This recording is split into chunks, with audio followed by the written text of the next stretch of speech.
George, I think it'd be closer to 5,000 square feet. 5,000. Yeah. All right. But that's an approximate. 7 o'clock. Call the meeting to order with a prayer. Heavenly Father, we pray that your teachings will guide us in this meeting and in our lives. Lord, please look after those who have fallen in defense of our country. Amen. I pledge allegiance to the flag of the United States of America and to the republic for which it stands, one nation, under God, indivisible, with liberty and justice for all.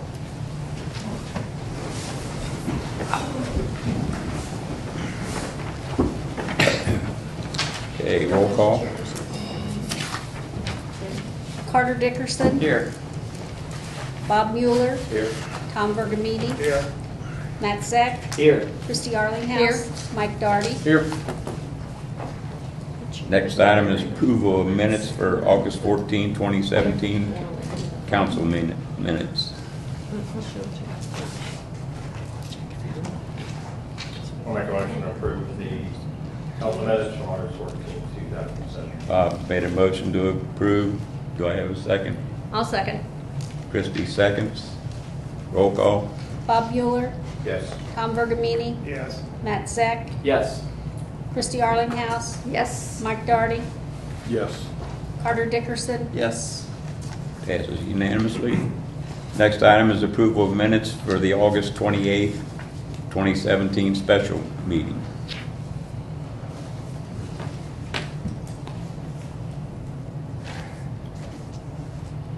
I'll move to approve. Mike's made a motion to approve. I'll second. Matt second. Roll call. Tom Bergamini. Yes. Matt Zeck. Yes. Christy Arlinghouse. Yes. Mike Darty. Yes. Carter Dickerson. Yes. And Bob Mueller. Yes. Passes unanimously. Okay, next, Megan, you're up. Good evening. For those of you who have not met before, I'm Megan Sanfus. I'm the Associate Director for Community Development and Public Administration at the Northern Kentucky Ad. I'm here tonight because we got a call from, I think it was Susan, who asked us to help with the request for proposals for the police services. So what we have come up with is a draft here that I've distributed, hoping to get the announcement published Friday. And I guess what I'm here to talk about more or less is the timeline for this. So we would put an ad in the paper and publish the RFP on Friday, and distribute the guidelines for the RFP to the police agencies that ask for it, and have a pre-bid meeting on the 22nd with the responses due on October 6th. After they're all received and publicly read, that would give everyone time to vet the proposals and hopefully come up with a recommendation for the October 23rd meeting, and then to allow some time to enter into a contract with the agency that's selected, hopefully by the end of November. So I guess what I've been asked here for tonight is to, I guess, get approval to send out the RFP. Basically, on the this is the RFP requirement document. If you want to look that over, if you have any questions, that was put together basically by Bob Mueller and Megan. A lot of the information that is also included in this is some of the questions that we had when we were asking questions of Erlanger and so forth. With that being said, like she said, the advertisement would go out for the RFPs. The different cities would be notified to see, if they're interested. Then we'll have a question and answer prior to the bid, as she said. on those particular dates, then the bid opening. And then after the bid opening, doesn't mean we select one, then we'll review the bids, come back with a recommendation to the city. There's one change, I think, to the Excel document, the grid that starts data point total for employees. And that is about the third or fourth metric down. I can't remember if Joe or Mike said that they would not suggest asking the average age question. That was Joe. And in terms of kind of like logistics, the Word document that has subject request or proposal, if you flip through it, you'll see where in the version we've been working on, there's an Excel document embedded on page 3. That's this grid. And so we'll just, I think what you're just going to do is make copies of both, and then we don't have to go try and click inside of the document. Is that, you guys all in agreement that that average age thing? I'm assuming it should come out. Yeah. You were copying on this? Yes. Okay. So if one entity asks a question, we provide all of the bidders the answer to that question. Yes. The question, they'll all be notified that we're having a question and answer session. They'll come here, they'll all be together, and they'll ask the question in front of the committee, and they'll all get the same answer. They'll all be entitled to ask questions and so forth. Well- That's better than one calling up and asking a question. We want them to have all the same information. Well, under communications/contacts, it says,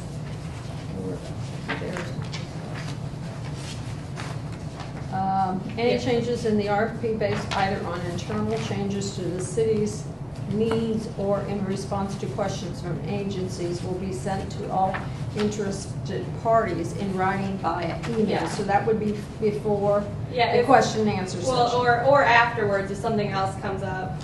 That way, everybody's operating on the same set of assumptions and, So that would be at the September 22nd meeting. well, Be prior or after. yeah, prior or after. So there'll be an opportunity at the meeting on the 22nd for them to ask questions and get immediate answers, but then if they have additional questions afterwards, they'll be, And they all will be told that if you have additional questions, you can contact Megan, and Megan can. in writing. I'm not gonna take phone calls about this, because that's, Will minutes be taken at the September 22nd meeting so that we all get the copies of the Yes. questions and we'll answers? take minutes at that as well as at the opening on the 6th. Will those be shared, will the minutes from the 22nd be shared with us on council? We can do that, yeah. And I don't know if you think it's okay the way it is, but to Christie's point, is there wording that could let them know in no uncertain terms if somebody sends a question after the October 22nd? Yeah, I can add some language That there. it'll be, it's going to be shared with everybody, so. Yeah. And you could probably do, once we have the bid packets and we receive them, we can tell them that any questions they may have can come to Megan.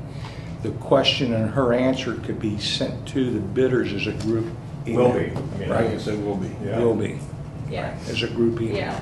It's not gonna be like somebody calls me and Right. they say, they ask a question and I answer them that. It's gonna be, they have to send it in writing and then I'll respond to everybody in writing to their question. But you would only respond to the ones that put a bid in after the bid deadline's closed. Well, the ones that request the bid packet. Right, okay.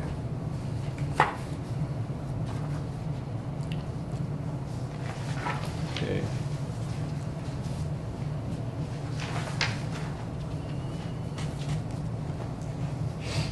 And I think too, we may have talked a little via email, a little in person about if any of us are contacted. I think we finally landed on everything runs to the ed district. We're just not gonna go there. I've already started to get calls about it, so. Good. And you said, what RFP? I said, Any later this week. Any more questions?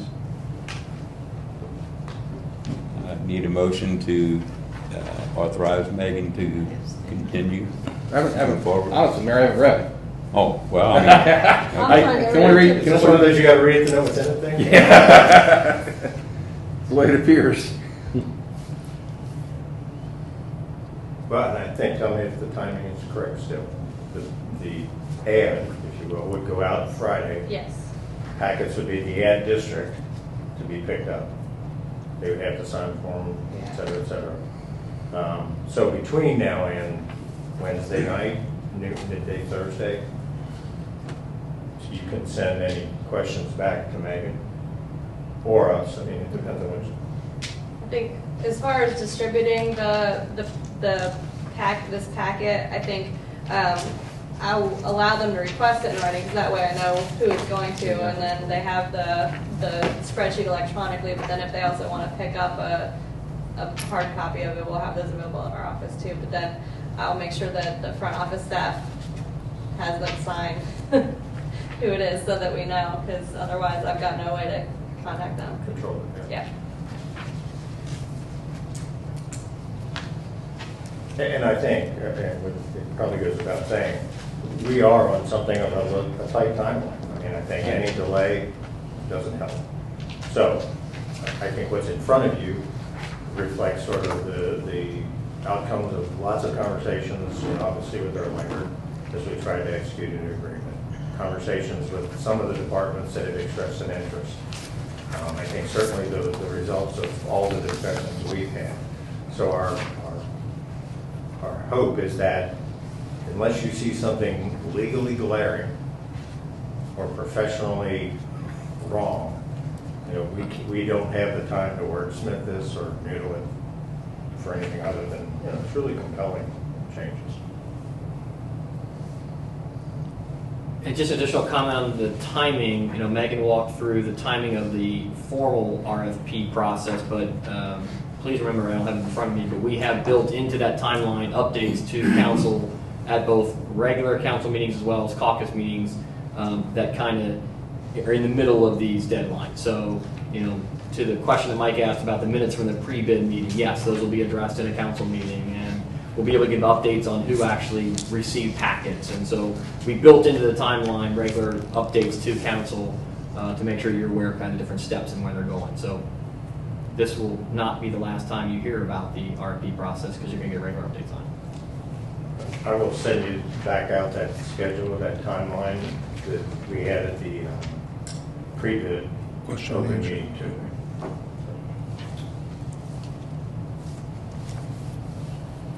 So just and maybe I'm wordsmithing and shouldn't, but on patrol services, What page are you on? I'm on page 4.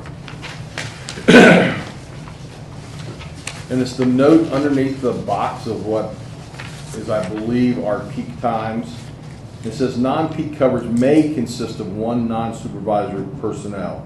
Wouldn't we want that will consist of? Do we want the chief to be assigned to the city of Crescent Springs, the chief of whoever, to be assigned as a patrol officer for the, may just gives to me wiggle room for them to assign someone that's going to be sitting in their office as the patrol officer in the city of Crescent Springs. It says non-supervisory, so that means patrol or below. But it says may, not will, and that's my question. I think it should. So you would not want the police chief being the lone officer during a non-peak period. Not to be the one assigned to patrolling. I worry that he's going to have other duties that would take him outside of the city of Crescent Springs during those times. That's. So your suggestion, I think I agree with you, but just saying it back to you, is change the word may to should. To should or will. Non-peak coverage. I prefer will, but will consist of one non-supervisory patrol unit solely assigned to Crescent Springs. Yeah, I think that makes more sense. I agree. If I could. Not Since trying to you're pick it words- apart, I apologize. Since you're Use your wordsmithing, one pick apart. since You you're do that, wordsmithing, may I suggest that somewhat be changed something along the lines of, will consist of a minimum of one supervisor. Would that be enough, Mike? Yeah, I'm fine with that. I'm fine with changing may to will. I just want to make sure that we've got someone who is, barring any mutual aid outside the city or something like that, that's going to be in the city of Crescent Springs 24/7. It's a great comment, because we intentionally, and Bob, I don't put words in your mouth because you did this, but we intentionally put that sentence in there to try and avoid the situation we currently had, where one of the persons who was supposed to be on controls was sitting at a desk in the office. So That's correct. we were intending to try to do what you're exactly saying, we just didn't get the word right. So you think wordsmithing, that is very acceptable. We're trying to accomplish the same thing you're trying to accomplish, so. Yeah, and Mike, to your point, at a minimum, if they would have put 3 people on patrol, God love them, yeah. That's great.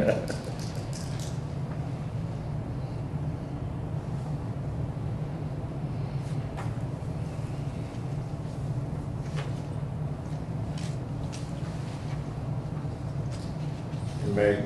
Yeah. Well, okay. Okay. Email.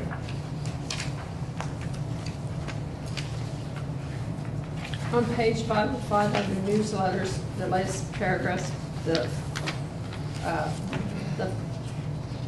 first paragraph, last sentence says, Crescent Springs may request additional programs as needed. I suggest we put at no additional cost.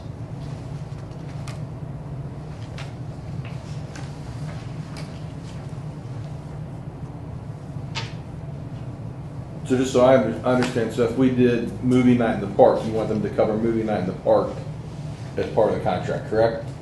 Or, I think that Erlanger had things like night in the neighborhoods or something like that that they didn't do for us. I think whatever they do for their city, Okay. they should do for ours. And if they don't have that as on this list, they shouldn't charge us any additional money.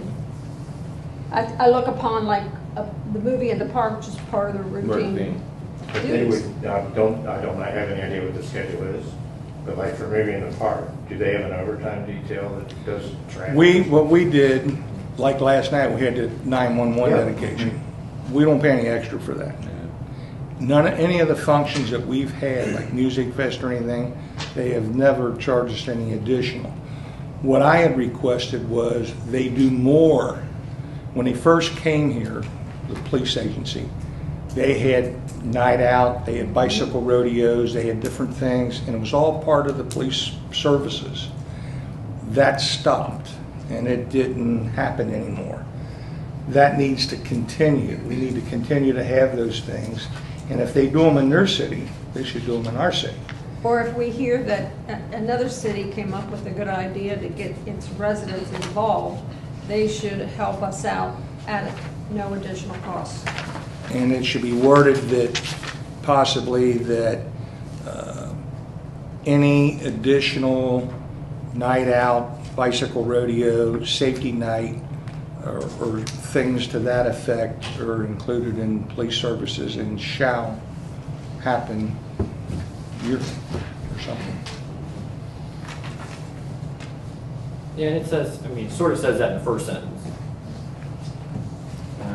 I'm kind of writing a note here, Yeah. something like all We can- such programs shall be at no additional cost. Right. Something There like you that. go. And I'm in support of that. I'll lean a little bit towards the police agencies to say, if you leave it that wide open, how comfortable am I signing up for that, right? So if the city says, hey, I'd like you to bring in 3 F-14s and, an aircraft carrier. We're not gonna say that. I agree with that, but I'm trying to play their side of it a little bit. So, maybe it says at no additional cost, ancillary projects to be discussed or something. Leave it Unless open. Hey, otherwise if they want to come back and have yes, otherwise negotiate or something. Yeah. They used to have senior citizen programs, they had neighborhood watch programs, Right. they had all kinds of Yeah, things. agreed. What time do you have to leave? 8 o'clock, I'm good. Okay. My husband's indoor soccer night, so he's gonna. This may be premature, but I'm just asking how you address, do you have any targeted response times? Page 4. Page 4. Were you at, Tom? What happens if they don't meet them? There is no penalty provision in the agreement. That would be something we have to address and agree on. That's something that obviously you've been hammering on for a year now. If we put it in there and there's no consequence of not meeting them, why do we even have it? Well, but again, this isn't the contract. This is No, I requesting a understand. bid. I understand. So when we But- get to the contract, if we want to put penalties in, that's something we Negotiate that. negotiate with the But I final understand, bidder. the way I read this is that an entity would respond saying, we won't meet these criteria. And then in the contract, we have, you will meet these criteria, but Well, if they I guess. can't meet it, they What we're- won't put it in. Well, I think what we are trying to, the purpose of that targeted response time bullet point was to declare our intentions of what we're looking for. So if Louisville Metro put in a bid and said, we're gonna bid on this, there's no way that they would be able to get here in 9 It's minutes. Kenton County. I understand. I'm trying to give you, if you let me Yeah, finish, you I'm trying to can. give an explanation of why we put this in. So we're trying to give them our target. This is not to be the contract they're going to sign. We want people to set our expectations that we expect 3 to 5 for emergency, 7 to 9 for non-emergency. And if you're able to do that in your bid packet, fantastic. And we get to the contract, we can talk about whether there's penalties or not penalties. But we have to give them a declaration of what we're looking for. So if we don't put that in there, and Louisville comes in and says, hey, I'm going to bid on this, well, they're never going to meet our expectations. So we're trying to just declare what we're trying to look for. That was the point. Do you want to add like one sentence? No, I didn't, I'm staying out of this. I'm just asking because by the terms of that, you've already limited your respondents. Huh? Intentionally. I don't want somebody driving from Louisville to answer our police So calls. independence, forget it. There's no way on God's earth that you can get here in 3 to 5 minutes. Unless they Yeah, park unless they 17 people in that building. Station them in the office there. If they wanted to, that's Tom, that's I why think we it's a put fair there. push, Yeah. though. In- No, in I don't, judicial I'm circ- not I saying agree, I'm that. You've got agreeing that with in there. I guess the question is, what happens if they don't meet it? So we could add something like failure to meet No, target. no, I wouldn't do that's a that. contract Yeah. change. Do that in Yeah. the contract. Contract. But the problem, I guess, you get there That's is that scary if you chosen candidate A and they don't agree to the terms of the contract, then what do you do? And I'm gonna make your point for you. In a service contract, it is not uncommon to have penalties if you fail to meet the service. I understand that. And I could make the case that if that is our ultimate intent, it would be more than okay to say that here so that people are on notice. That this is not just some artificial metric out there. We intend to negotiate some sort of a consequence to not meeting it. And this is something we can definitely address at the question and answer meeting. That's correct. I think you've got the comment there, please confirm your agency's agreement to this requirement. Exactly. So as part of their bid back to us, their response to the RFP would be their agreeance or their, nah, not gonna happen. But they aren't being put on notice that there could be consequences. But they also, like you guys both said, that if independents applied, they know, well, I can't respond from independents and make those requirements. However, if we put several officers in here per shift, they can meet those requirements. So they know by looking at this what we're asking for. I agree completely. I think we've been very clear about our expectation of response time. I can make Tom's point that if you're gonna set them, make them mean something. And if But do you do that? that's our- And You that- do that in a contract. Yeah. But if I say, yeah, I'll do this, and then you come to me with a contract that says, oh, and by the way, if you don't meet this, you gotta give up 5% of your But monthly charge. okay, but you also got to agree that there's going to be some situation they can't meet that. There'll be some circumstances sometimes. I mean, if it was consistently, yeah, it would be a problem. That's why we take an average. Yeah, okay. So, I mean, I think, again, I struggle with, in a service contract, where to put penalties in, where not to. Where did the time frames come from? Based off the calls for service we've had, wasn't it? Yeah, it was that, and then we talked to the patrol commanders and said, what's reasonable, what's your industry standard, for cities of X size. I mean, it was thumb in the air, probably an 80-20 number. So I'm assuming that the response time for the emergency call, it's the response time from the time they get the 911 The dispatch. dispatch. Yeah. So the 3 to 5 minutes for emergency calls, that's on average. Should we have that on average? Put that verbiage in there? Well, no, the problem with that is you could have 20 minutes and you have 0 minutes.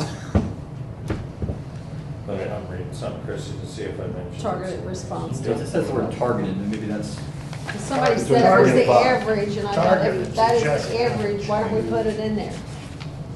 Well, to Tom's point, you could have a 20-minute and a 30-second, and, you know, the average is skewed. Right. What if, And that's okay, because that's reality. Right. I mean, instead of targeted, what about required? Tell them that, you know, we're gonna require this. well, so let's take the example of the recent accident of the liquor store up on Buttermilk. Erlanger never responded. That isn't their fault. They were involved in a robbery of a bank in their own city. They had backup. So I don't want to say you can't really penalize them for that because they were covering something else. So they had backup. So how would you? I like the idea of targeted. That's what we're shooting for. And if we want to get to the contract, then we can start doing that. I can see what'll happen here is that you're gonna have what's called a force majeure clause, which means that if something happens and I can't get there, for instance, there's a hurricane or a flood or a bank robbery someplace else and we can't get there, then we don't get penalized. which I think would be. And again, if a backup shows up, I'm okay with that. Yeah.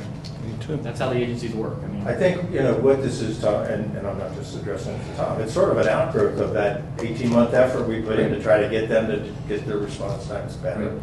And we took that kind of approach, like, look, we're not asking you to work miracles.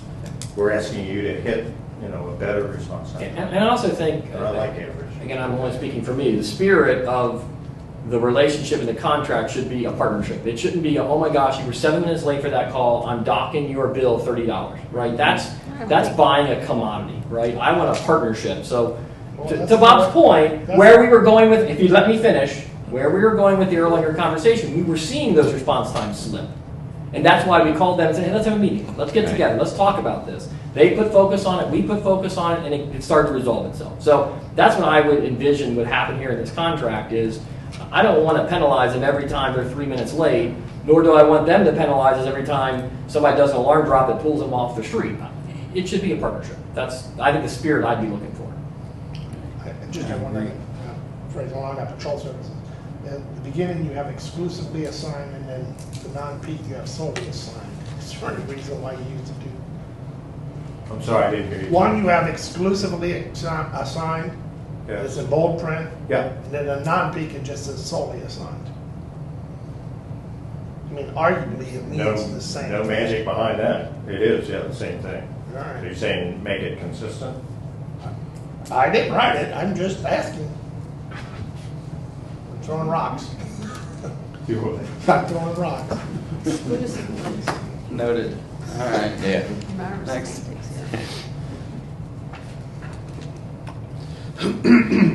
So it is typical that we handle potential penalties in a contract scenario and not in this? Typical, yeah. For Megan, who has done it. If you put in potential It is. penalties, you can negotiate, you know, what happens if you guys don't make it? You gotta, as Matt said, be a partnership. Yeah. We don't want them to go in and say, if you don't make this call, we're gonna penalize you, blah, blah, blah. You ain't gonna anybody want a bid. It's going to be if you see a trend. It's, yeah, it's if Exactly. they're constantly doing that. If it becomes habitual. Absolutely. Is that maybe where we go with language that says, you know, we'll monitor, we'll track it, and if there are performance issues, we'll. We need to have a talk. Yeah. Or is that something you just hash out in your vetting process? You could also address it in your second year of your contract. If you had a second year when your contract, you can say, hey, you know, this ain't working out. And in the important considerations part, where we talk about the criteria we're going to use to select the winner of this RFP, we're not, it seems pretty open. It seems like we're not boxing ourselves into having to take the lowest cost or anything like that.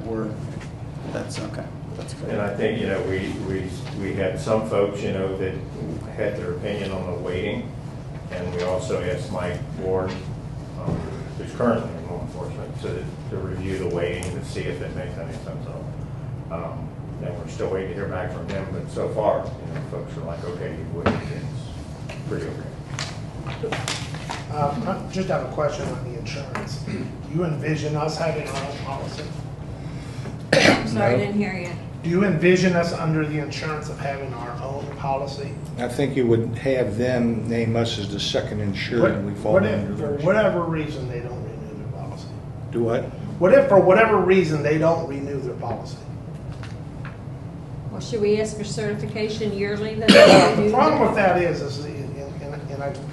and this happens, is that if you have your own policy, which you are the insured party, your coverage is gonna be no matter what.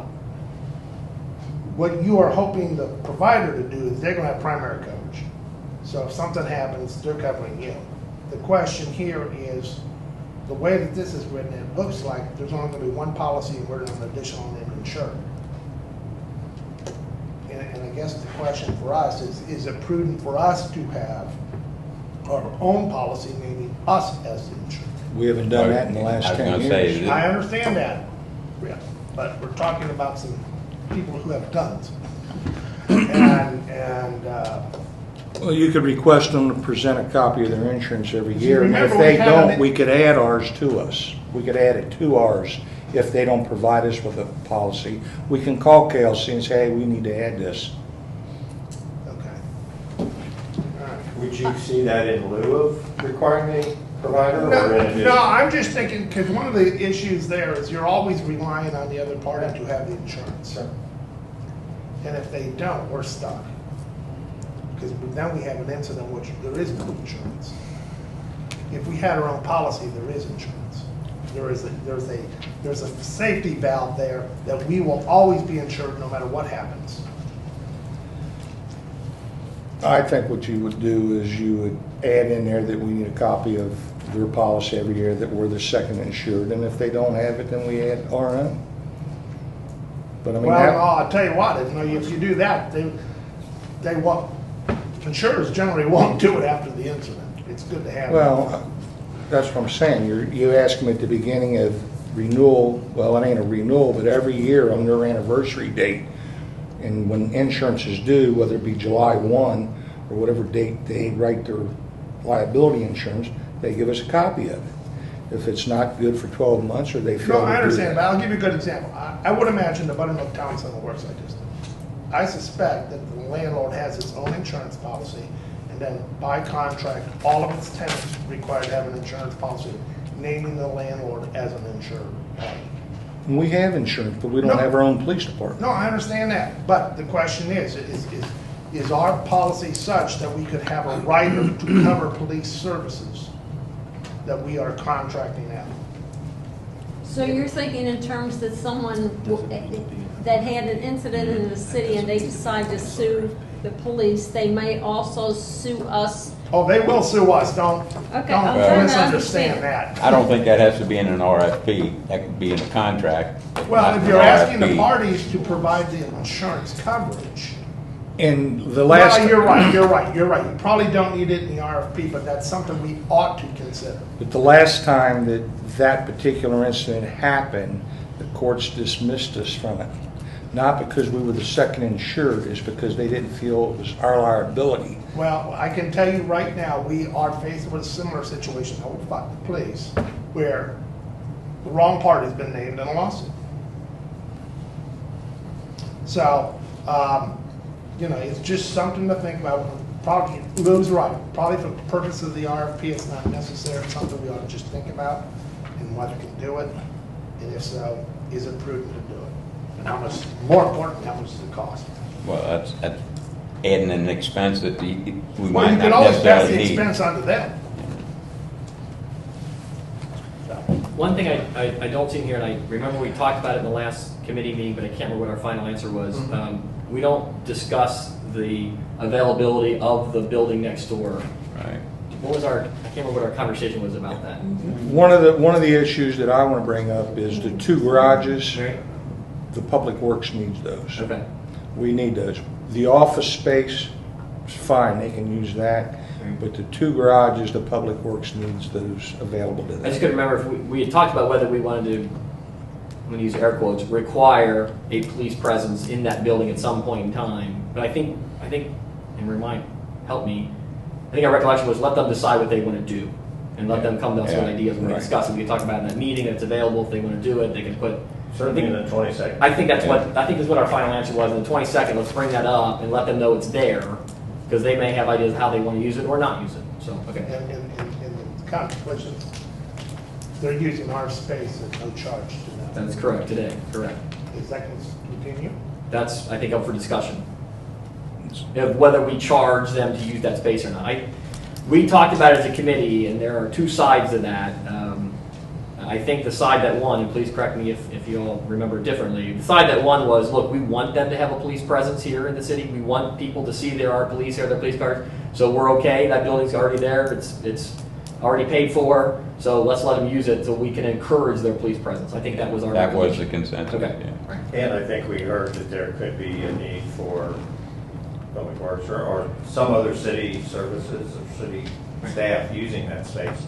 So we didn't want to commit to space we may not have. Exactly. So, I assume this would be part of the contract. Are you thinking in terms of having some sort of review policy? For instance, the parties will sit down quarterly to review the performance in the first year, every 3 months, and then after that, every 6 months? what we have in there now is the quarterly, call it analysis of activity and response times and things like that. I think it would not be unusual at all to have something in there that Yeah. talks about Don't- an annual performance. Don't we have something in there, representation on their police board? Yes, we've asked for representation and have asked them to come Right. back with how many, if they would do it and how many they would appoint. But I see what you're saying. Yeah, like you have what they call a TLA, talk, listen, and act meeting with the administration, at least quarterly or something. I mean, we'll have these quarterly reviews of the activity and response times and issues, Okay. so they could serve as The- a performance discussion if needed, Okay. good or bad, so.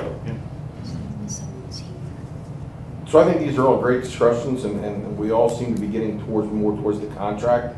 So in order to move this along and help this fine young lady get to work, I will make a motion to allow the RFP to be published per the guidelines that the committee and the Northern Tuckahoe District have placed in front of us. Mike's made the motion to authorize Megan to proceed. Do we have a second? A second.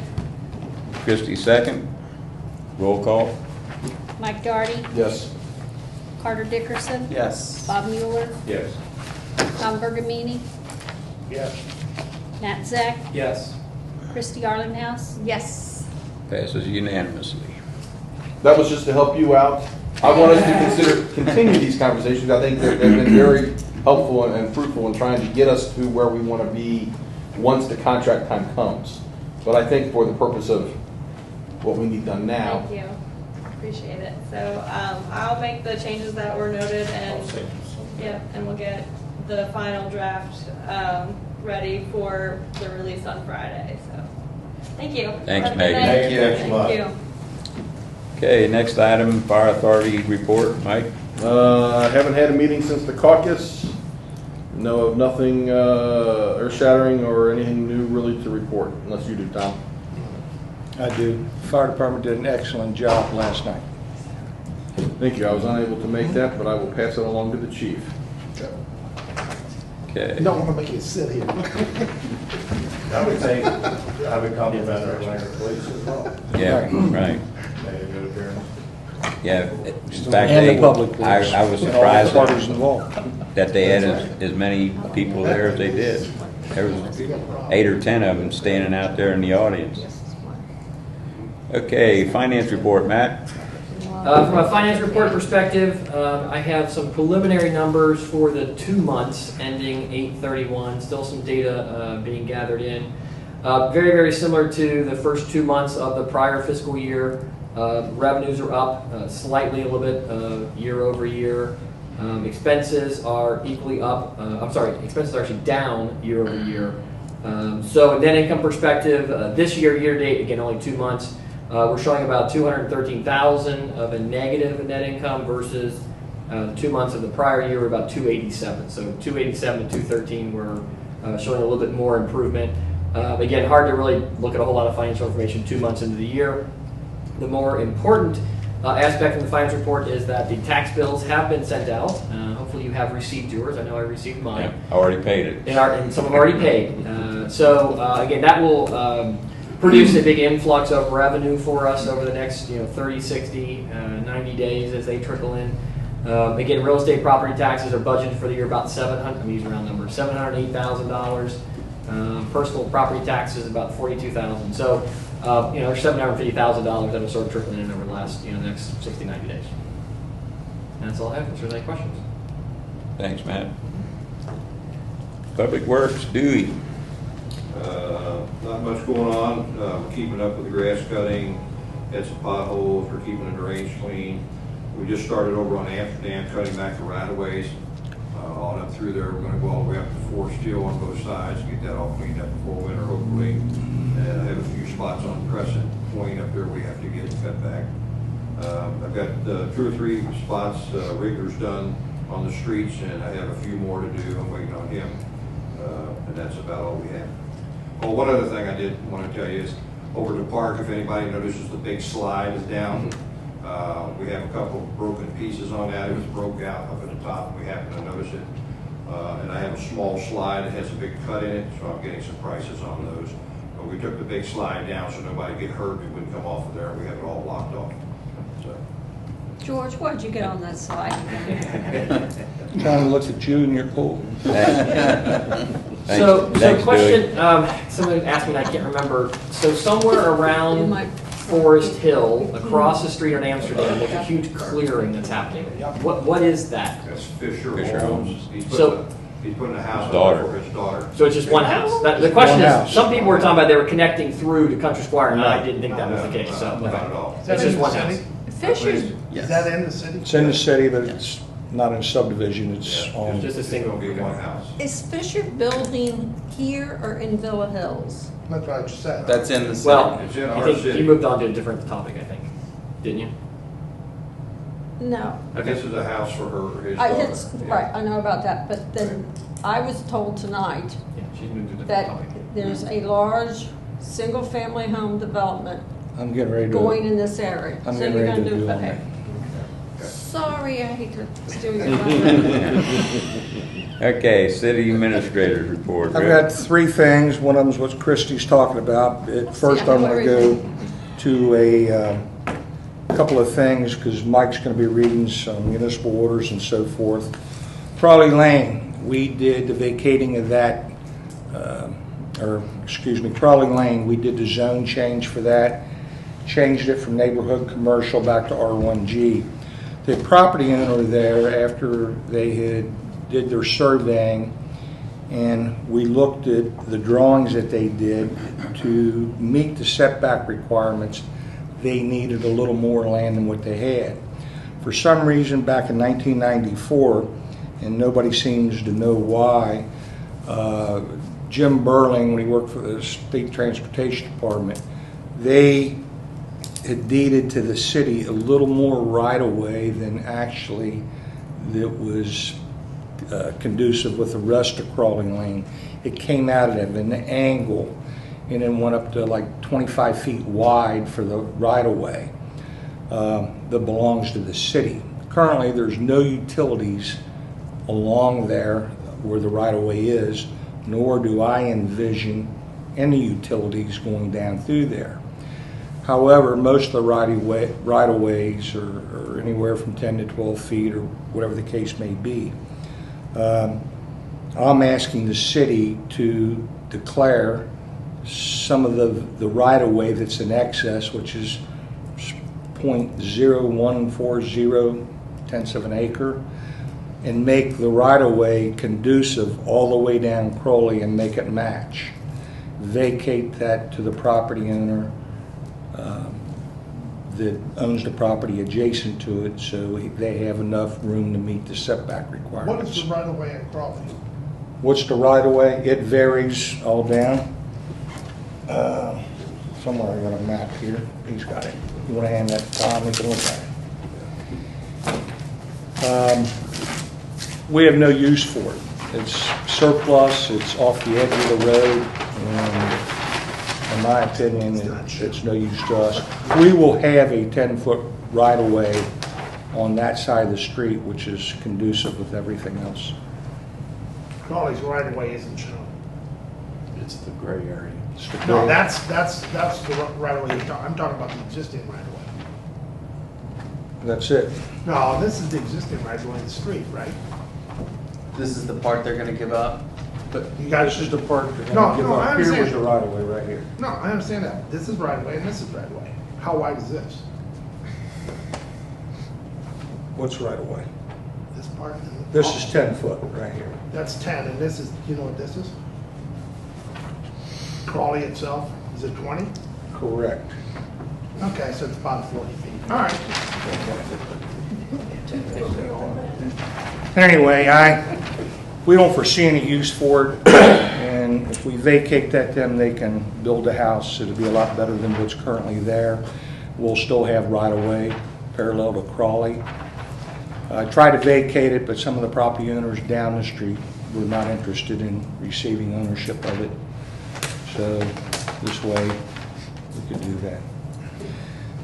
So we're only vacating a portion of it? Yes. Now, the next thing that Mike has also is going to be the first reading of the approval of the Stage 2 for Taco Bell. We basically approved it at the last meeting, but for some reason, with everything that was going on, we didn't have an ordinance prepared to read for that particular approval. Weren't they pushing for that? Please? Wasn't he pushing for that? Who? The guy at Taco Bell. Yes. He was expecting the second reading tonight, though, wasn't he? No, he was, but we didn't have the first reading. Oh, So we're going to have the first reading tonight. I've told him to go ahead and proceed, and then we'd have the second reading next tonight. time, okay. The next thing is the comprehensive plan. We were approached by the Russell's Corporation, Guardian Management, that they have an option in purchasing 60 acres from the Eubanks Farm to build approximately 84 houses, single-family residential houses. I believe that contractor that would be building those would be Fisher. I don't know that for sure, but I heard his name mentioned. In order to do that, the comprehensive plan shows that a bridge go from the Eubanks Farm over to the Dalwick Connector.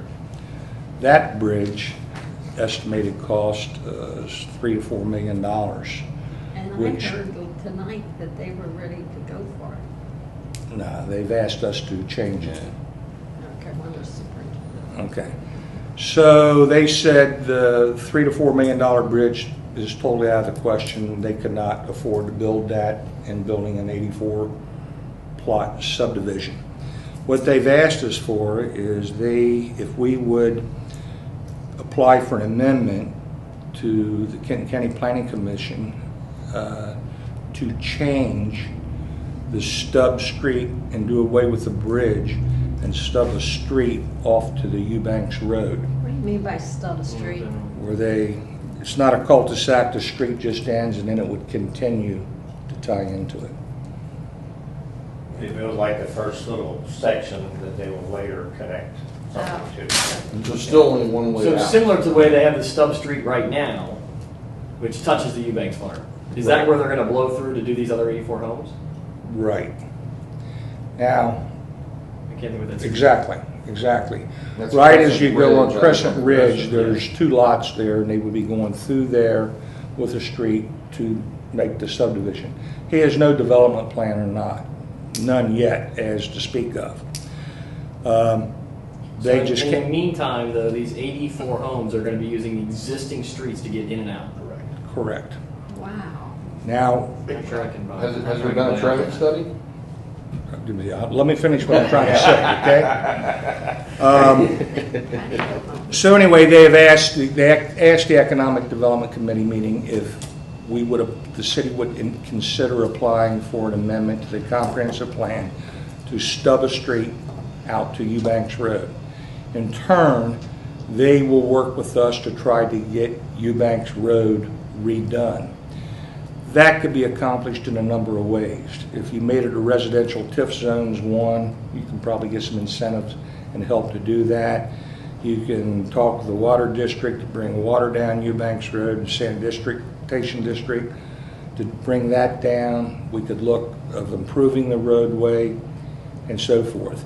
The only way you could bring the roadway or an exit out of a subdivision to Eubanks Road is by making all them improvements, because the road is in terrible, terrible shape. And the only way they could go would be in the residents that are there now, because the other side's the creek. That's exactly right. So we told them that I told them, the committee told them we'd bring it to the city, we would see if we were interested in doing that, then come back and sit down at the table again. I had suggested that no matter what we did, it would have to be spelled out into a development agreement prepared by Tom, who has the experience of doing those. They are trying to obtain some more acreage on a farm that belongs to another party at the end at Eubanks, right where it becomes private property. There's a small section of farm there.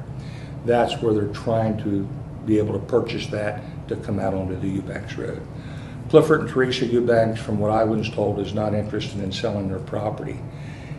They own the private road, the portion in front of their house that goes down to Eubanks. They're not interested in selling that. So right now, there's only one way in there and one way out.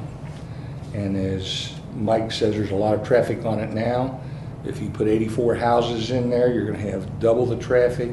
So there has got to be another relief from traffic somewhere along the way, whether it be the bridge, which is almost unreasonable expensive, or you find a way to put a road into Eubanks and improve the roadway. I think that would be the least expensive. Are they compared to the patio bridge. homes or just We don't strictly know. bridge? I heard We it's don't know. patio. The other issue there too, actually, there's two ways. The other way, I guess, is going through Sierra. Yeah. The problem is all the traffic ends up on Buttermilk. And the question I have, George, if the change of comprehensive plan is going to require the approval of the planning commission. That's correct. Because the comprehensive plan envisions this bridge for both Villa Hills and Crescent Springs, would it be prudent for both cities to request that it be taken out of the comprehensive plan? It could be. I don't know that it would be beneficial to Villa Hills at this point in time, because we don't know if there's going to be a road created. And what I would recommend, and I would tell the Wessels Corporation, if we did make application to it, if we can't come to a reasonable agreement on redesigning, rebuilding, improving Eubanks Road, then I would be inclined not to pull the application. I'm trying to move forward with It's like a condition. So, a condition, yeah, on the You condition. do this and we'll do that. Exactly. Essentially, what we're doing is providing relief as it relates to this multi-million-dollar No, I bridge understand that, in but- exchange for their commitment to put a connector road from No, the I understand subdivision that. to I understand Eubanks. that, Let but- me finish, please.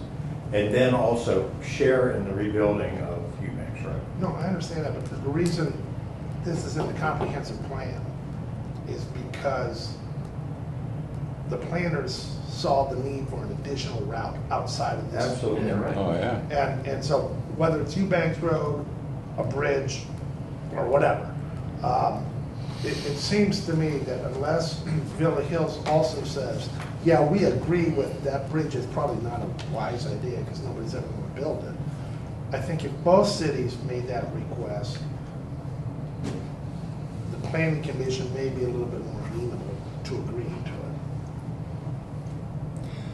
Well, the comprehensive plan, they can agree or they can deny. disagree, and then it still comes back to the city. No, not the comprehensive Not the plan. comprehensive plan. No, the comprehensive plan is their baby. And once they approve it, only they can change it. So all I'm thinking is if there's, let's assume, just for the sake of discussion, Billy Hill said, no, we're not in agreement to this. That gives leverage if somebody says, well, I'm not gonna vote for it. Right. It's almost like asking for a waiver. And it's in there, as I said, because of the fact that there's gotta be an extra relief valve. And until that extra relief valve is there, that's gonna be a real. Then the choice that you have is to sit back down and try to negotiate, egress, another exit point or relief valve for the traffic before we make application. No, I understand. I mean, I don't disagree with the bridge issue. That is so expensive and so off the wall that nobody's gonna build it. That's the I think somebody probably at one point would have said the same thing about Dolwood Drive, right? That road they built down below the expressway, who would have ever thought they would have built that road? Right. And why? That's a state Look highway. at the development Yeah, there. because Corporex one. Yeah, Corporex wanted it. So they got it. Somebody built it. But I think the Somebody Wessels- wanted it, somebody the built Wessels folks are on such timing Right. that we create some goodwill by making application to let their timing proceed in exchange for, I think hammering out this agreement, subject to withdrawing the application to amend. So this resolution, 2017-5, which I don't think we've seen, what is it asking, what are we? Basically, it's authorizing me Have to we make seen it? I don't know if application. I've seen it. We haven't seen it yet. We Okay. just had it done this afternoon. Okay. And it's asking us to give up or to Amend the comprehensive plan. Make application to amend it. say get rid of the bridge. Right. If we choose to do so. And I didn't know if we did or not. I just had them make it in case we did. So, I gotta get this straight in my mind. Wessels is like providing the funding or the architectural drawings, and then Fisher's doing the building. I mean, I've never heard of Wessels building He's the something. he's the that they- developer. Developer. He's the developer, so He's got gonna the sell the money. lots. He's gonna sell the lots to West. He's I mean set to the Fisher. Fisher. He'll sell the Yeah, lots. isn't that how it was originally He's developed? got the Yes. money. Yeah. Sitting in the bank. So as the guy that lives on the corner The mayor of Crossings. of the two ways in and out, I'm all for that development to go in, because I think it'll help Bob's and mine's property value. We both live back there. I'm concerned about the traffic. So are we. I'm really concerned about it's gonna make more people go through Villa Hills, down Crossings, Meadowwood. They have to do a traffic study when they submit their application. That would be one of the conditions. Mike, Gotta one do that. one of the things we talked about, right now, the only way in and out is on Meadowwood. And most of Meadowwood is in Villa Hills. And so the only way you can really address that issue is prohibit parking on Meadowwood. I've talked to the mayor about sitting down with him to do just that. And that would at least provide wider space to get back and forth. How you get out to Buttermilk, whether it's Meadowwood, Wood Hill, or whatever, that's until another exit route is built, presumably along Eubanks. I mean, that's just something we're gonna have to deal with. But also, I want you to keep in mind, Eubanks is not an easy fix either. Well, I wouldn't think so. It's got some major issues, and it's going to be expensive to fix that. And that's like when we sit down, I says, well, I want a commitment that you're going to help us improve it. I didn't say what kind of a request or, whatever. That needs to be negotiated with them and what their role's going to be and what will they put in and what will they do to help us get achieved. Because it's not just simple and say, oh, we're going to do it. Number one, we're probably going to need some monetary issues. We're going to need some help with the state. We're going to have to need SD1's help, the water district. And I think a lot of the residents are gonna push back too. They live on a nice quiet street right now, and they're gonna have a lot of traffic. It's funny, it's kind of gotten around the neighborhood that it might happen, and Oh, yeah. it's probably 50-50. Many people Yeah. are looking forward to it because they've been there a long time, looking to hopefully maybe upgrade a little bit. Other people don't want it because of the traffic. In your subdivision? Yeah. Yeah, I just had visions of, and I wasn't here on council at the time, but the whole land-dominium complex at Tobinville where they were going to connect those land-dominiums to Bromley Crescent Springs Road, and that never happened. So it doesn't sound like we have anything documented or in paper yet. So I got to tell you, I'm with the residents. I just can't support that much traffic going through there until we have that solved. There is, by the way, a map of it if you want to see what it looks like. But, yeah, it is complex, to say the least. And that's no problem, because like I said, all it is an application. We don't have to put it. We can sit back down at the table with Wessels, come up with a better, clearer plan before we make application. It's just, they kind of wanted to know because they got a 90-day option, and if they can't have the option of coming out on Eubanks Road compared to building the bridge, then they're going to walk away from it because they cannot afford to build a bridge. It's too expensive, and I can understand that. But then again, we've got to have, as a city, relief for the traffic for our residents. So it's half a dozen one, half a dozen the other. And I have no problem sitting back down with them. But This is hard playing but if the Eubanks property in entirety was sold, does that help? yes, Okay. So To help in which way? does it help find us a way to get another release valve? Because it sounds like one of our challenges is we only have a sliver to get out. Right. If you had the whole Eubanks farm, could you? The reason I'm asking that question is there hope then someday that property could be developed if you got the whole thing? right. And no matter what way you go, you still got to improve Eubanks. Without Road. question. But that seems a logical way to go out. Right. There exists a right-of-way easement on that land now, but it doesn't go all the way down. So is there a way to connect Sierra Drive to Eubanks Road behind the ice rink as it stands right now? No. Yes, there is a right-of-way. That's what I said. If you look at the map, you'll see the right-of-way. But it doesn't go all the way down to the bottom of the hill. That's the problem. And it doesn't connect. And it's not wide enough. So no, as it sits right now, there is no way to connect Sierra Drive to Right. Eubanks Road behind the ice rink. Right. And hence our passion for executing this agreement, that in exchange for amending the comprehensive plan, we get commitment from this developer to help with the Eubanks Road. road in the subdivision to Eubanks and share in the improvement of Eubanks.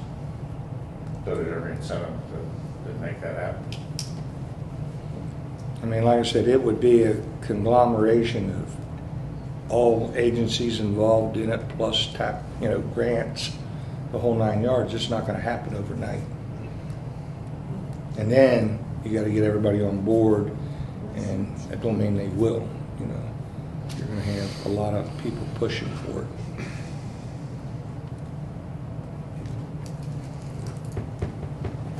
That's all I have.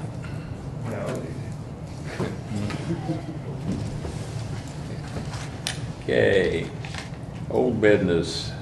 Mike, second reading of ordinance 2017-7, map amendment for zoning change at Anderson Road and Crawley Street. Ordinance 2017-7, an ordinance of the City of Crescent Springs, Kentucky, approving a map amendment to the Crescent Springs zoning ordinance, changing the property generally known as 2525 Anderson Road, an area of approximately 10,500 square feet, located on the southeast corner of the intersection of Anderson Road with Crowley Street in Crescent Springs, Kentucky, that changes the described area from NC Neighborhood Commercial Zone to R1G Moderate Density Single Family Residential Zone. Whereas the property owner of the real estate generally known as 2525 Anderson Road, Crescent Springs, Kentucky, an area of approximately 10,500 square feet located on the southeast corner of the intersection of Anderson Road with Crowley Street in Crescent Springs, has approached the city and requested that the property be rezoned to a residential zone, which would permit the construction of a residence. And whereas the subject property is currently zoned neighborhood commercial, but has been largely vacant and has been used as a non-conforming wood lot, and the city having deemed a residential zone to be more appropriate, and whereas Municipal Order 2017-8 was approved by council and signed by the mayor of the city of Crescent Springs, Kentucky, to file a map amendment before the Planning and Development Services of Kenton County, PDS, and whereas PDS approved the proposed map amendment as described above at its meeting held on July 6, 2017, now therefore be it ordained by the City of Crescent Springs, Kentucky, that the map amendment to the Crescent Springs zoning ordinance changing the described area of 2525 Anderson Road as described herein be changed from NC Neighborhood Commercial Zone to R1G Moderate Density Single Family Residential Zone. Okay. Discussion on 2017-7 map amendment. No discussion, I'll make a motion to approve 2017-7. I'll second. Mac made a motion, Mike second. Roll call. Matt Zek, Yes. Christie Arlinghouse. Yes. Mike Doherty, Yes. Carter Dickerson, Yes. Bob Mueller, Yes. Tom Bergamini, Yes. Passed unanimously.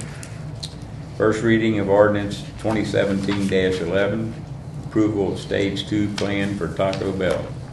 An ordinance number 2017-11, an ordinance of the City of Crescent Springs, Kentucky, approving an amended Stage 2 development plan for property located at 609 Emily, Crescent Springs, Kentucky, that is proposed to be a Taco Bell restaurant in Crescent Springs, Kentucky. Whereas an application for review and approval of an amended Stage 2 development plan which provides for a single-story retail structure with associated parking anticipated to be a Taco Bell restaurant with a drive-through and outside dining located at 609 Emily, Crescent Springs, Kentucky, and whereas PDS has reviewed the application and recommended approval subject to certain conditions, which conditions are listed on Exhibit A, attached hereto and incorporated by reference herein. Now therefore be it ordained by the City of Crescent Springs, Kentucky as follows, that the Stage 2 plan submitted is hereby approved subject to the conditions listed in Exhibit A attached to this ordinance and incorporated herein. Section 2, the ordinance is hereby ordered to be published by summary. I just realized I walked off without Exhibit A. Give me a second. oh, here we go. Here it is. My apologies. All right, Exhibit A, 1, a revised landscape plan be submitted with landscape compliance statistics indicating that all interior landscape requirements of Section 9.17 of the Crescent Springs zoning ordinance have been met. 2, pedestrian connections be made between proposed building and sidewalks along Sarah Lane, Anderson Road, Emily Drive, and to the sidewalk between the terminus of Ireland and Anderson Road. All sidewalks must be 5 feet wide. 3, the building design meets the minimum transparency requirements of 50% transparency along Emily Drive. 4, land disturbance permit or stormwater management calculations be submitted with subsequent building and zoning permits. 5, downspouts be hidden or incorporated into building wall or facade. 6, the building, architecture, wall, articulation, materials, and colors of the proposed building meet the requirements of the design guidelines. 7, the parapet wall be constructed to a height that screens the rooftop mechanical equipment so that one cannot view said equipment from the ground. Does the Stage 2 plan also have a sign drawing? Yes. Okay. And they did, they've met all the conditions. They're going to put the 50% transparency with opaque windows in the back. And they did do the materials board, which PDS has at this time. Okay. Any further discussions on ordinance 2017-11?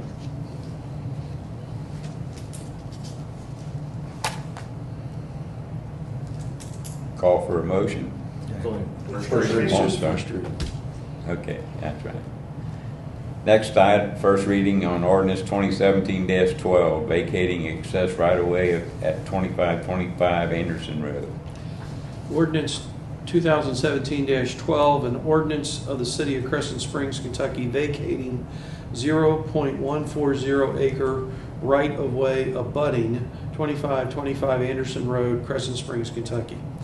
Whereas the city of Crescent Springs, Kentucky has been requested to vacate a portion of the right-of-way that abuts the property located at 2525 Anderson Road, Crescent Springs, Kentucky, consisting of a 0.140 right-of-way, is more fully identified in a plat prepared May 26, 2017 for the William L. Wilson Trust, prepared by the city surveyor James W. Berlin.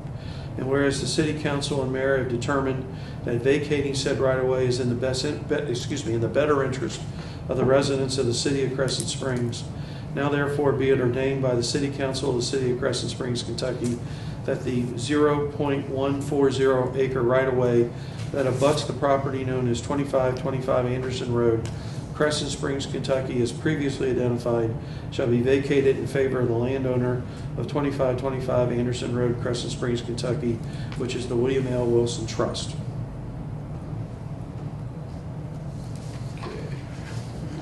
Discussion on 2017-12, vacating the right-of-way.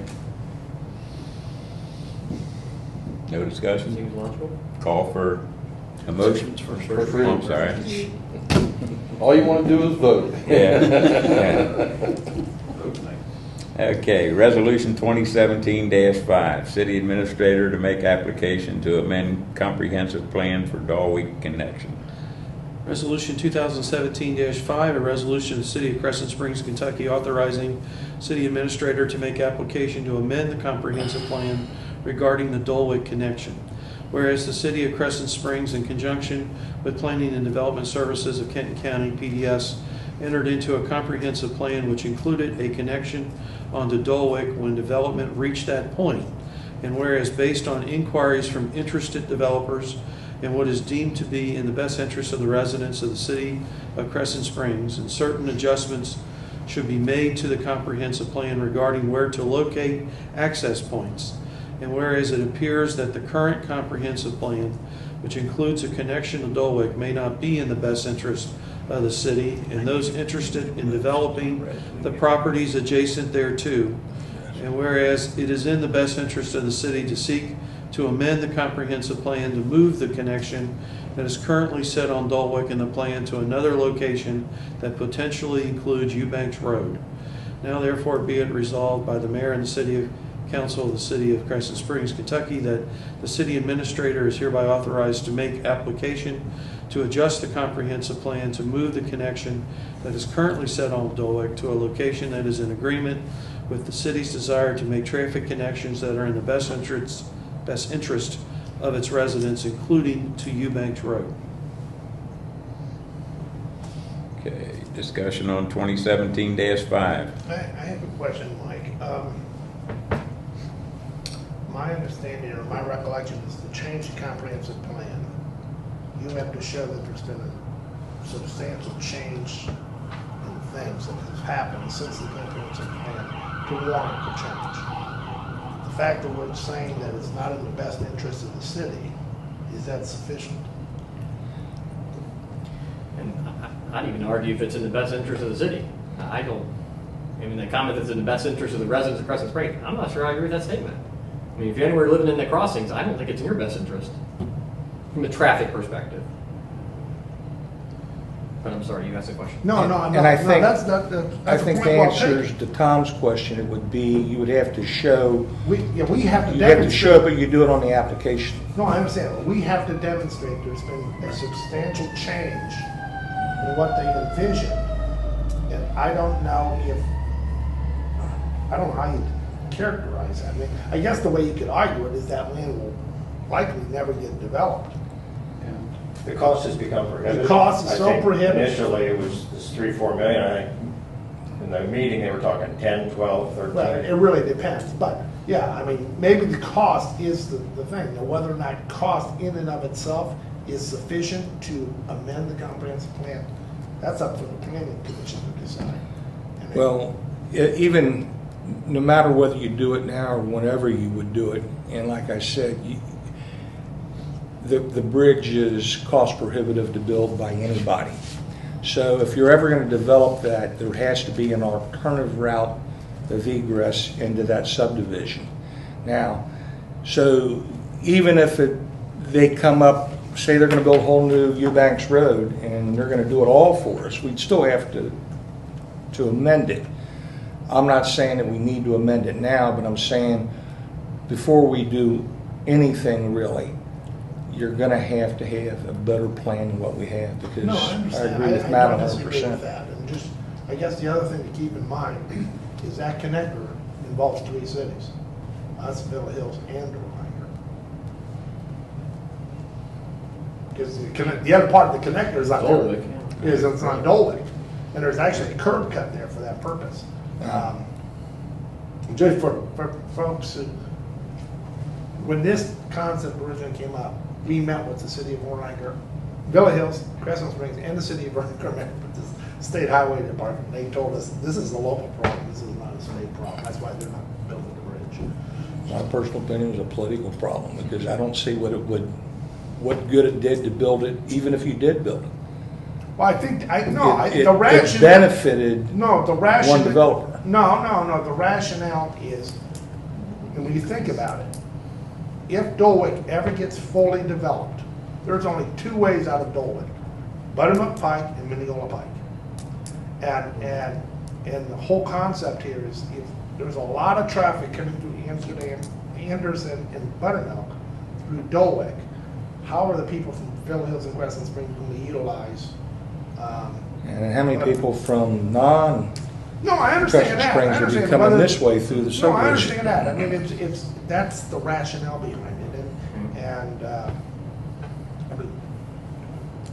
I mean, the worst the planning commission is going to say is no, and if they say no, then there's a real problem, and that dam's not going to get developed. Yeah, I'm only comment, George, to your statement that regardless of what you do to develop that land, you have to have some kind of either release this bridge or have some kind of plan. I would say, I don't think there's a plan. So I haven't seen a plan that tells me. So Right, I there would is not get rid of not. the bridge until I see a plan. That's just You gotta have a So plan. I'll be voting no, and I'm just, Yeah. that's why. You gotta have a plan, and I'm in favor of the excess going to Eubanks Road, but before the city would approve anything to go in there, they've gotta be shown how people are gonna get out, either way. I mean, that's what's best for the city and the residents. I would imagine that'll be a question that will be asked by the planning commission. Sure, Matt, the way I absolutely. kind of look at this is, in making application to amend a comprehensive plan, this clock starts. I think you were thinking it could be 45 days, 45, 60 60 days days. for the planning commission to answer. So there's a clock running, during which time I think we are in negotiations with the developer that makes that application essentially contingent. If we can't reach an agreement that includes something closer to a plan, commitment to build that access road, a commitment to sharing the expense of Eubanks, then I think it's up to the city to decide, do we let that application go through? The application to amend the comprehensive plan. I appreciate that. I would say, why wouldn't you have a plan before you submit that? Why put ourselves on the clock? That'd be my only question. And Why not go to the commission with a plan, start the clock whenever you want? We already have a plan. It sounds like we're just going to throw it up in there, turn the clock on, and see if we can get it done in time. the other That's problem just- that I have with the plan is it's great. I mean, I can give you a plan here in about 20 minutes and on putting a new street in, redoing Eubanks Road. But the reality of it happening, how many years is it going to take to complete it and do it after the subdivision's built? I'll give you a good example. Rosewood was originally intended to go through the Yankee Bay, Yep. And it doesn't. and it doesn't. Well, that's because it was requested by the developer To and change it. To change it. to change Same it, thing and with they the land agreed to dominions in change the it. back. Right. They changed it. And the same thing you could do here, some future council could come in and change it. And Matt, I think, I understand what you're saying. Yeah, we shouldn't disadvantage ourselves by putting ourselves in a position where we have to rush. I think the original request to go ahead and make the application was based on the developer saying, we have the 90-day option, the sooner we can get started, the better. We'd love to start. And so we're trying to thread the needle, encouraging development, but at the same time protecting the city's interests. So yeah, it's touchy.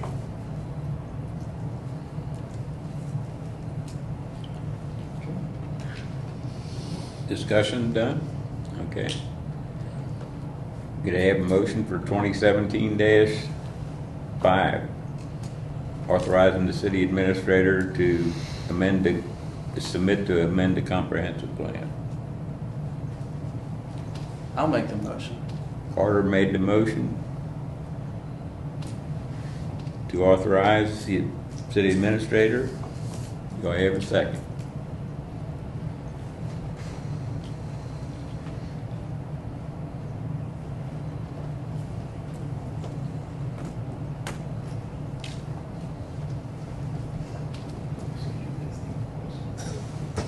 I'll speak up. I'm torn now.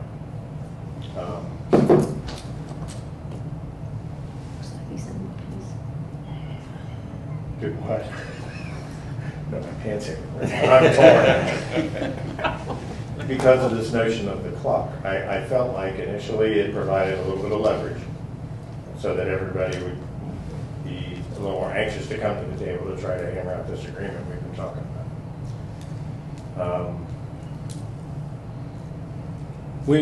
Bob and I had discussed earlier about this, and you can go either way. And one of the options that we thought is if we made application, and in the next 30 days we can't come to any kind of an agreement and come up with a plan with the Wessels, then we could always pull the application.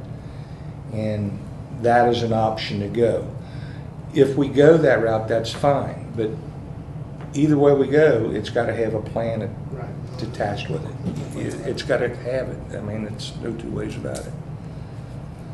I mean, even if you made that a residential TIF zone, it's also available for incentives.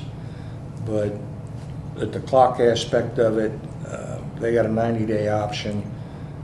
You know, they can't do it with making the bridge requirement.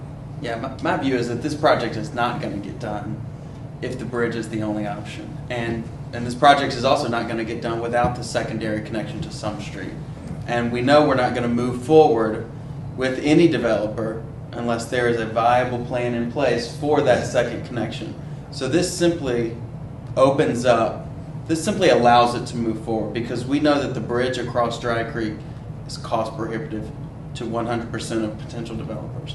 So this simply allows it to move forward to the next step and doesn't tie us to anything or let any developer out of making that secondary roadway connection. So, What if we timed our application to the point where there was 46 days left in their option? Which gives us a little more than maybe 45 days. I don't know.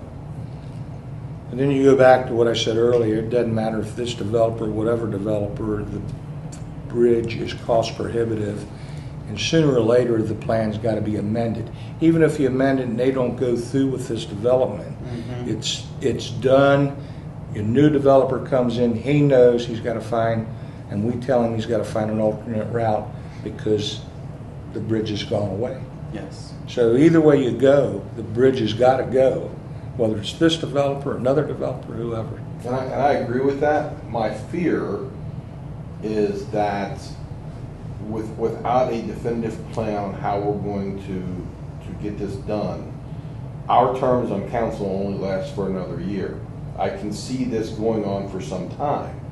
And my fear is that a new council would, you know, if the bridge is taken off the table by the planning commission and nothing is done, and the developer, you know, finally, you know, for whatever reason, I'm not a developer, I don't know how those things work. Somehow it doesn't go through, but now we've taken the bridge off the table.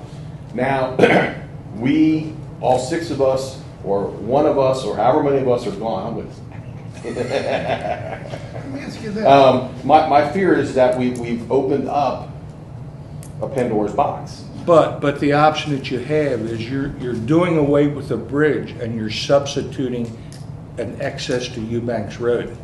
That will be stated on the you're amending the comprehensive plan to do away with the bridge, but put an excess. Substituting. You're substituting. I would be a whole lot happier to see what our proposed amendment to the comprehensive plan is before I vote on whether or not I want the application to be given.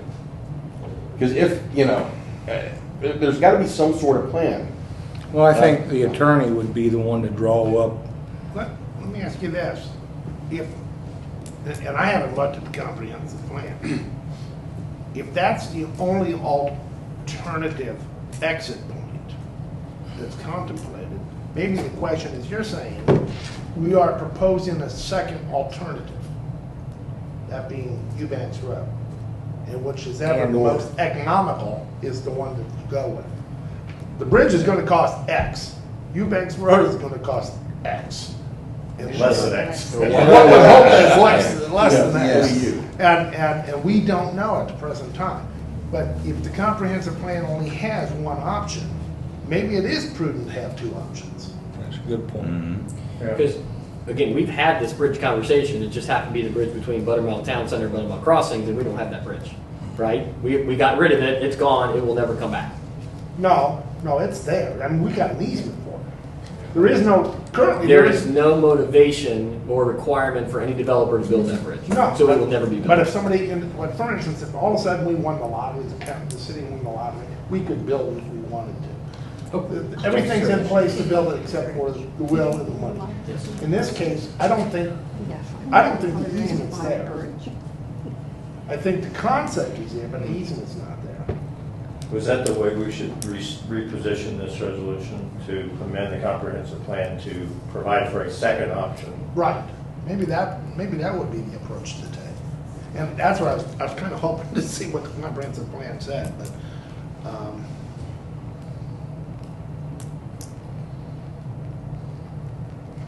Because I think that allows for two options.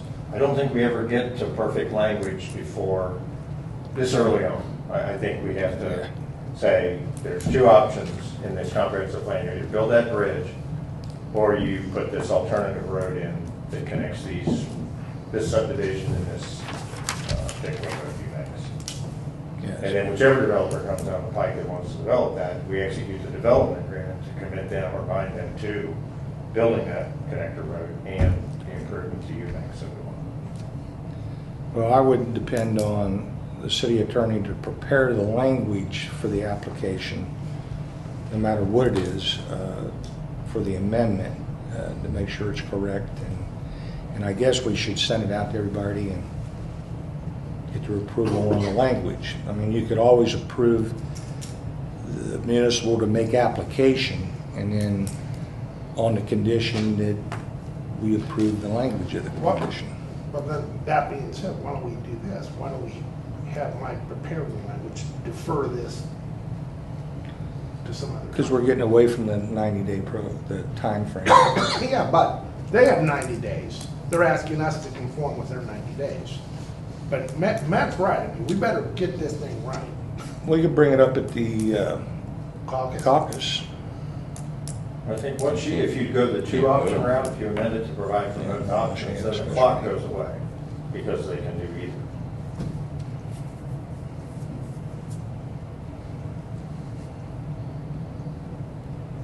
If you want to include language in there that says subject to a development agreement, it accomplishes these roadways you're asking. I think the development agreement's a must, and we got to know what the plan is. Yeah, no, there's no question about that.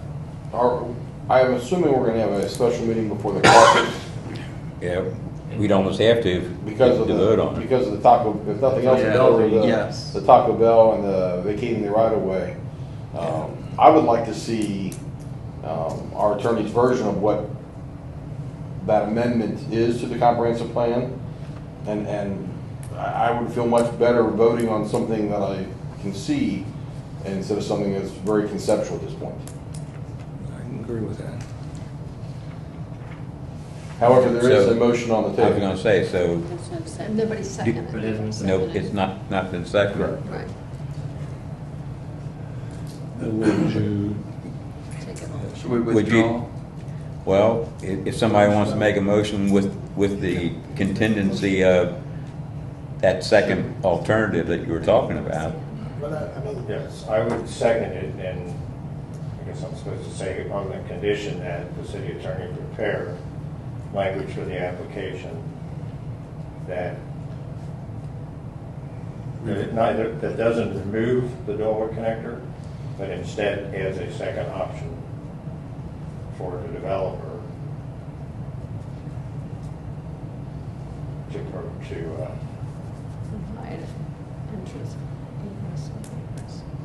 to build the connector road from that parcel of Eubanks.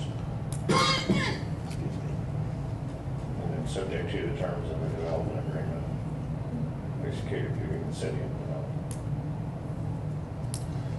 So that's a That. motion, I think it's an amended motion. an amended motion. what? What's the motion? So, yeah, let's make sure I've Yeah. got this down, All right. please. In additional requirements, the city attorney prepare language for the comprehensive plan that does not remove the Dolwick connection, but adds a second connection as an option. I think that's what I understood you said. Subject, you want to say subject And to the then development? further, subject to development plan agreement. Development agreement between the city and the developer. And so that's Carter's motion with that language changed, Is that your motion? Yes, it is. and I'll second that. Okay. As long as I repeat it. Roll call? Carter Dickerson, Yes. Bob Mueller, Yes. Tom Bergamini, Yes. Nat Zek, No? Christie Arlinghouse, No. Mike Darty, No. That's a tie. I vote for the motion.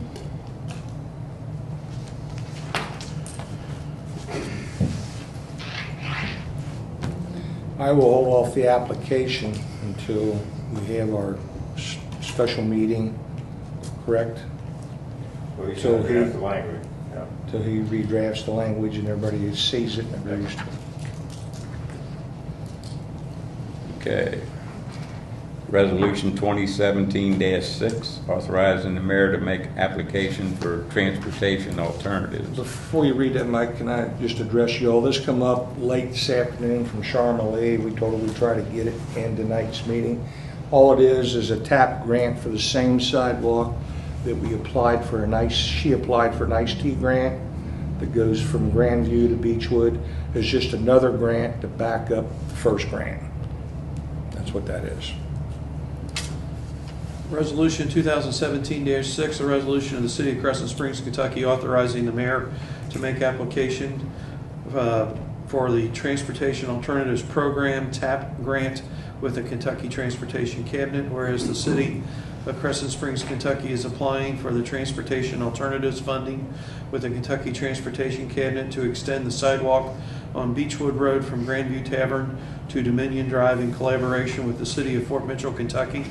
And whereas the Federal Transportation Alternatives Program, TAP, provides funding for surface transportation projects such as on and off-road pedestrian and bicycle facilities, infrastructure projects for improving non-driver access to public transportation and enhanced mobility, community improvement activities, and environmental mitigation, safe routes to school projects and projects for planning, designing, or constructing boulevards and other roadways largely in the right-of-way of former interstate system routes or other divided highways.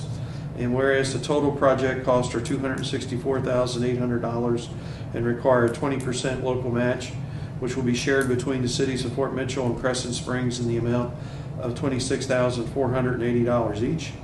And whereas the city desires to enter into a TAP agreement with the Kentucky Transportation Cabinet if the grant is awarded, now therefore be it resolved by the mayor and the city council of the city of Crescent Springs, Kentucky as follows. Section 1, the mayor is hereby authorized to apply for the Transportation Alternatives Program grant and may enter into an agreement with the Kentucky Transportation Cabinet as well as provide any necessary documents related to this project. Section 2, this resolution shall take effect upon passage and approval on this 12th day of September 2017. I will also add that the City of Fort Mitchell, this is identical language that they are considering or have approved. I'm not sure if they have already. They've approved it. Okay.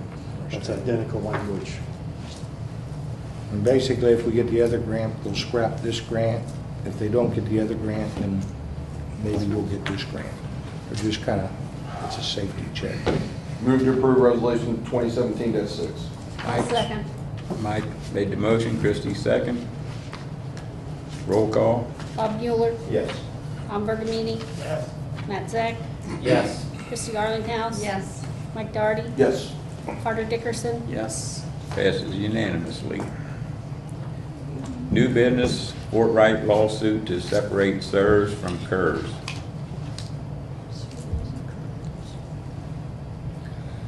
What that is, we received a request to support the lawsuit or stand behind with the other cities, the lawsuit that Fort Wright filed against the state in reference to the CERS and KERS retirement. There is a lawsuit that is filed against, and I was told, or the mayor was told, that we could join that lawsuit, quote unquote, no understatement, that it wouldn't cost us anything. I'm assuming that's true. Basically what this is a request that we stand behind and support the lawsuit. We don't necessarily have to join it, but support it. And that's what their request was. But we could join it if we wanted to. Does this suit aim to prompt separation, or was it for a misappropriation? Prompt separation. Separation. Is that different than misappropriation suit that's pending? It's separating the The two systems. No, I understand that, but they currently have a suit. I thought they did. They had a suit. Fort Wright does? Yes. Well, that is part of the basis for the suit to separate it, is because of the Okay, so misappropriation. part of their claim is, Right. and that because of the mismanagement or whatever the case may Right. be, we want to separate. Separate it, that's what that is, correct. You know, Discussion on that? how many other cities have done this? I think There's a number of them, but Bunch of them. I couldn't Can't name. name them, but I saw the list and it was pretty lengthy of the cities that supported it. I don't know how many See, one joined it. thing I can chime in on this, Mike, I can't see a court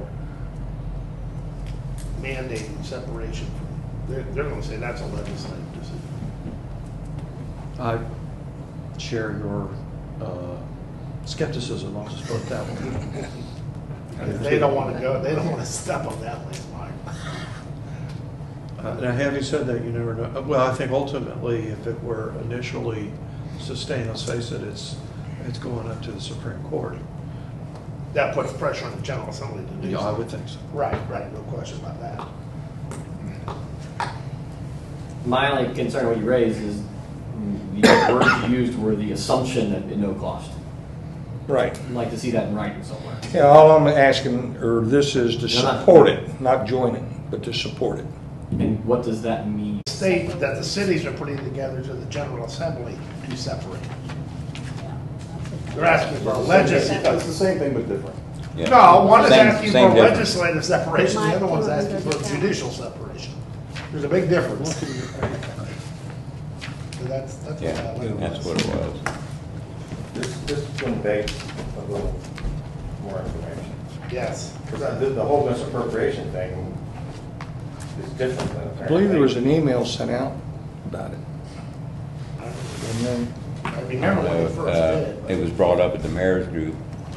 You might want to call Dave. I'll get a copy Call of Dave what It it is, would and I'll probably send be it out to you. appropriate for the plaintiff to come here and say, we need your help because, rather than. I'll- Can we add this Just- to the agenda for the? Just table it till the next meeting, and I'll get the information and get it separated out to y'all. Thank you. I thought you received an email from Mayor I didn't receive an They've had- email, but it was brought up at the mayor's group. Doesn't ring a bell. I'll take care of it, see that you get copies of it. Okay, September 20th is the finance meeting. September 23rd is Music Fest, which we'd like to see everybody there. Right, Carter? We would. September 25th is caucus meeting. Yeah, I guess it'll be a special meeting. And October 4th is events and recreation meeting. October 9th is our next council meeting. Need a motion to? Well, quickly, Go ahead. under new business, I wanted to bring up what I emailed members of council about on Friday, and that is at the community park, at Crescent Springs Community Park, we, much like we did in the spring, I am pursuing a Duke environmental improvement grant, which they capped at $10,000, but we don't need close to that, and it is to remove honeysuckle. The Japanese honeysuckle that's invasive, and to remove it from the where it exists throughout the park right now. I see this as a no-brainer, really. I mean, it improves obviously the sense of value to the park. It improves it ecologically, and the safety via visibility through those areas would be improved. I have begun the grant application process and will be submitting it for sure this week because they are due at the end of this week. And so it doesn't hurt anything to pursue the grant, I don't think, but once we receive word back on that, I'll update everybody. And there is also, in addition to monetary support from Duke, potential labor support. And if that doesn't, and so we're going to pursue that, but if that does not work out through Duke, there are other, I think, ways of using service hour type reasonings for getting community input. So it's something we're pursuing that I think would be very worthwhile. Will that be an ongoing process? Because honeysuckle's going to grow back. Yeah, so it's an initial action, you know, the initial eradication, and then it's a management plan that's also part of the overall project and the grant. So, yes. Any update on that monument project you brought forward? No, not No, Lou. no, do you have anything to add? No, we're getting ready to do the fundraising part of it. Okay. But still, We've plan got- to go forward. Yeah, we've got the letter of intent that was sent to the foundation, and so now all we got to do is raise the money. Yeah, that's it. Okay. That's it. Just to answer the previous question on the resolution passed last time, the city resolves supporting maintaining the current structure and benefits of the county employees' retirement system while separating it from the Kentucky retirement systems. That's what was resolved. Yeah, that was the KLC. Yeah, But that was The addressed- KLC and this one's the addressed same in general right. assembly or just This is a general resolution? I think it's a general resolution. Okay, so we have, effectively, I've already said that. I make a motion to adjourn. Mike made a motion, I'll second. Christie second, adjourn. All in favor? Adjourn.